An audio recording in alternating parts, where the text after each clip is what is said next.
Hello, नमस्कार। कैसे हैं? उम्मीद करते हैं शानदार होंगे। और एग्जाम का टाइम एकदम सामने है, इसीलिए हम एग्जाम के पॉइंट ऑफ व्यू से ध्यान रखते हुए शानदार शानदार चीज लेके आए हैं। आज आपके लिए है यूनिट नंबर 2 12th केमिस्ट्री के ऑब्जेक्टिव। मात्र 20 से 25 ऑब्जेक्टिव हैं, इनको पढ़ लीजिए।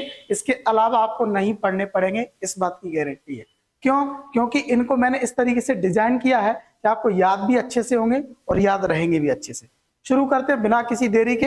अगर आप चैनल पर नए हैं तो चैनल से जुड़ जाइए, सब्सक्राइब कर लो, क्योंकि जो एग्जाम ड्यूरेशन है उस पर हर सब्जेक्ट के इंपॉर्टेंट आपको हमारे चैनल पर मिलने वाले।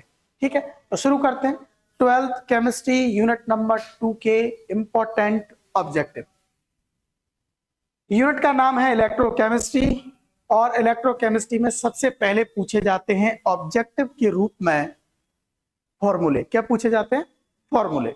तो देखिए, मैंने कुछ टॉपिक्स लिखे हैं, उन टॉपिक के फॉर्मूले आपको याद करने ऑब्जेक्टिव के लिए। सबसे पहले टॉपिक का नाम है रेजिस्टेंस। क्या नाम है? रेजिस्टेंस, हिंदी में बोलते हैं प्रतिरोध।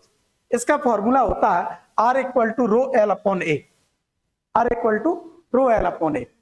ये आया कहां से, ये अपन अलग से बाद में पढ़ेंगे, पहले याद कर लीजिए। रेजिस्टेंस ओम्स लॉ के द्वारा पता चलता है या ओम्स लॉ से डिस्क्राइब होता है, इसीलिए इसकी यूनिट होती है ओम। ठीक। दूसरा है रेजिस्टिविटी, इसको हिंदी में बोलते हैं प्रतिरोधकता। प्रतिरोधकता होती है जो रेजिस्टेंस में रो है। रेजिस्टेंस में आप ध्यान से देखिए, जो यहां पर रो है, रेजिस्टेंस में जो ये रो है, इसको रेजिस्टिविटी बोलते हैं। अब इस रेजिस्टिविटी को कैसे डिफाइन करेंगे, तो ए यहां चला जाएगा, एल यहां चला जाएगा, तो ये आंसर क्या आएगा आपका? यह आ जाएगा आर ए अपॉन एल। ऐसे ही इसकी यूनिट निकालेंगे तो आर की क्या आएगी? ओम। ओम इंटू एरिया की आएगी सेंटीमीटर स्क्वायर और लेंथ की आएगी आपकी क्या? सेंटीमीटर। इससे ये कैंसिल आ जाएगा, तो आंसर आ जाएगा ओम इंटू सेंटीमीटर। ठीक, ओम इंटू सेंटीमीटर आपकी यूनिट हो गई किसकी? रेजिस्टिविटी की। नेक्स्ट अगला क्वेश्चन है कंडक्टेंस। कंडक्टेंस को हिंदी में बोलते हैं चालकता, और चालकता होती है हमेशा रेजिस्टेंस की उल्टा, यानी रेसिप्रोकल ऑफ रेजिस्टेंस, प्रतिरोध का व्युत्क्रम। तो 1/r, r की यूनिट होती है 1 अपॉन ओम। इसको ऊपर लेके जाएंगे तो आंसर हो जाएगा ओम इनवर्स। ठीक, इसको अपोजिट OMHO मोह भी पढ़ा जाता है। ठीक, फिर है कंडक्टिविटी। कंडक्टिविटी हमेशा किसकी उल्टी होती है? रेजिस्टिविटी की। रेजिस्टिविटी की उल्टी होती है। रेजिस्टिविटी क्या है? रो। तो ये हो जाएगा कप्पा इक्वल टू 1/रो। इसकी वैल्यू क्या होगी? जो रो की वैल्यू होती है उसकी अपोजिट RA अपॉन एल होता है, तो हो जाएगा एल अपॉन RA। ठीक, इसकी यूनिट होती है ओम इंटू सेंटीमीटर, तो ये अपोजिट क्या हो जाएगी? Ohm inverse into centimetre inverse. ठीक, चलिए नेक्स्ट अगले फॉर्मूले हैं सेल कांस्टेंट। सेल कांस्टेंट का फॉर्मूला होता है G equal to L upon A. ठीक, जहां एल क्या है? लेंथ है, लंबाई है, किसके बीच की दूरी? इलेक्ट्रोडों के बीच की दूरी। और ए क्या है? क्रॉस सेक्शन एरिया, यानी क्रॉस सेक्शन का जो एरिया है, क्षेत्रफल है वो। इसके लिए सेंटीमीटर और एरिया के लिए सेंटीमीटर स्क्वायर। इससे ये कैंसिल हो जाएगा, तो क्या बचेगा? Centimetre inverse. ये इसकी यूनिट आ गई। ऐसे ही अगला क्वेश्चन है आपके, दो एक साथ ले रहा हूं मैं, मोलर कंडक्टेंस और इक्विवेलेंट कंडक्टेंस। इन दोनों में मोलर और इक्विवेलेंट का डिफरेंस है। मोलर मींस मोलरिटी आएगी फॉर्मूले में, और इक्विवेलेंट आता है किसमें? नॉर्मेलिटी में, यानी नॉर्मलता में। तो ये दो डिफरेंस है, बाकी का सेम है, कप्पा इंटू 1000, कप्पा इंटू 1000। ठीक, यही डिफरेंस इनकी किस में आएगा? यूनिट में आएगा। यूनिट में या मोलर इनवर्स आएगा या इक्विवेलेंट इनवर्स आएगा। ठीक, तो जो डिफरेंस फॉर्मूले में है वही डिफरेंस आपको यूनिट में भी देखने को मिलेगा। ठीक, आगे डिग्री ऑफ डिसोसिएशन, वियोजन की मात्रा।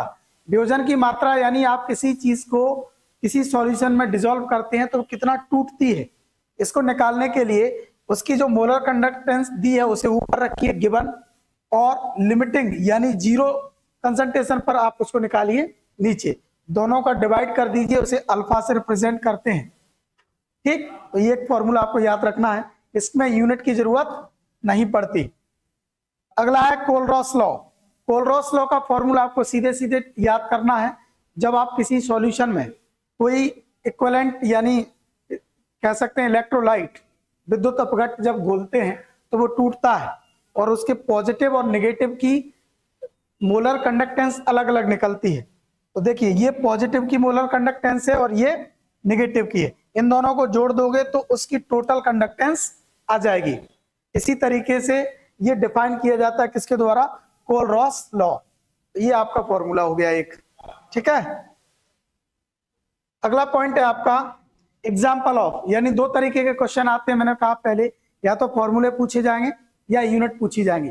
और तीसरा क्वेश्चन है इस यूनिट का एग्जाम्पल ऑफ। एग्जाम्पल ऑफ कौन कौन सी चीजों के एग्जाम्पल पूछे जाएंगे, देखिए या तो स्ट्रॉन्ग इलेक्ट्रोलाइट पूछा जा सकता है या वीक इलेक्ट्रोलाइट के एग्जाम्पल। अब स्ट्रॉन्ग और वीक क्या होते हैं, स्ट्रॉन्ग वो होते हैं जो पूरी तरह से घुल जाते हैं या इनका कहें आयोनाइजेशन कंप्लीट हो जाता है, आयनीकरण कंप्लीट, और वीक वो होते हैं जिनका आयोनाइजेशन कंप्लीट नहीं होता। इनके एग्जाम्पल्स जो एग्जाम में आते हैं वो मैंने छांट के यहाँ पर लिख रखे हैं, आप इनको लिख सकते हैं।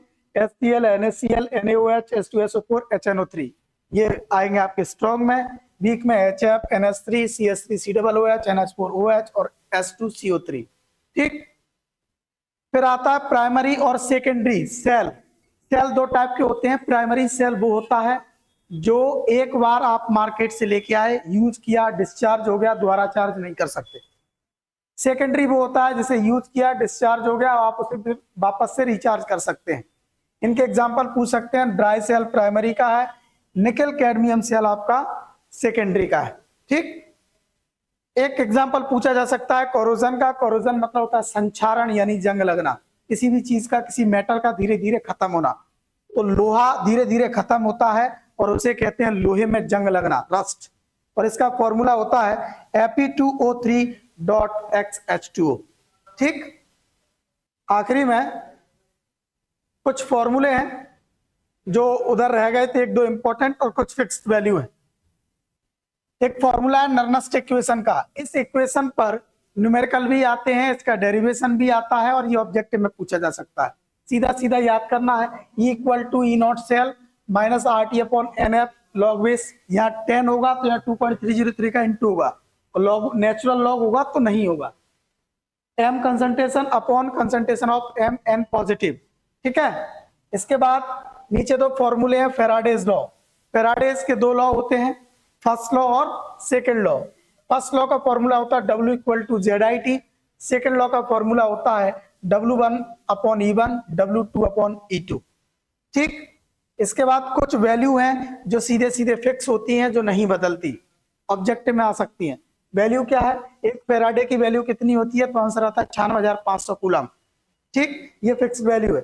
कुछ EMF होते हैं जो सेलों के लिए फिक्स हैं, जैसे पहला सेल है H2O2 की, इसकी वैल्यू होती है 1.23 वोल्ट, ठीक। एक वैल्यू होती है ड्राई सेल के लिए 1.5 वोल्ट। SHE मतलब स्टैंडर्ड हाइड्रोजन इलेक्ट्रोड, इसके लिए वैल्यू होती है 0। और अगर किसी सेल के लिए आपको EMF फाइंड करना है, E0 सेल फाइंड करना है, तो आप निकालेंगे E cathode minus E anode. ये सिंपल एक फॉर्मूला है। तो अल्टीमेटली इस यूनिट में से 4 तरीके के क्वेश्चन आपको बनते हैं ऑब्जेक्टिव। पहला क्वेश्चन आपको फॉर्मूले से बनेगा, मैंने छांट के लिस्ट बनाई हुई है कि आपको कौन कौन से फॉर्मूले याद करने हैं। दूसरा, उन फॉर्मूलों से कौन कौन सी चीजों की यूनिट पूछी जा सकती है। तीसरा, एग्जाम्पल कौन कौन से हैं। और चौथा, फिक्स्ड वैल्यू कौन सी है। मुझे लगता है अगर आप इतना पढ़ लोगे तो इसके अलावा आपको कुछ भी पढ़ने की जरूरत नहीं पड़ेगी, और ये वीडियो आपके बहुत सारा काम हल कर देगा। कम से कम समय में सटीक पूरी यूनिट की जानकारी आप तक पहुंच रही है। ऐसे ही और यूनिटों के वीडियो भी मैं आप तक पहुंचाऊंगा। सारे सब्जेक्ट के इंपॉर्टेंट क्वेश्चंस अपने चैनल पर आपको मिल ही रहे हैं। एग्जाम की तैयारी डट कर करो, मस्त रहो, स्वस्थ रहो, और 1-1.5 महीने तरीके से पढ़ लो, क्योंकि अभी तक आपने पढ़ाई की नहीं, ठीक है। तो जुड़े रहो, बिंदास।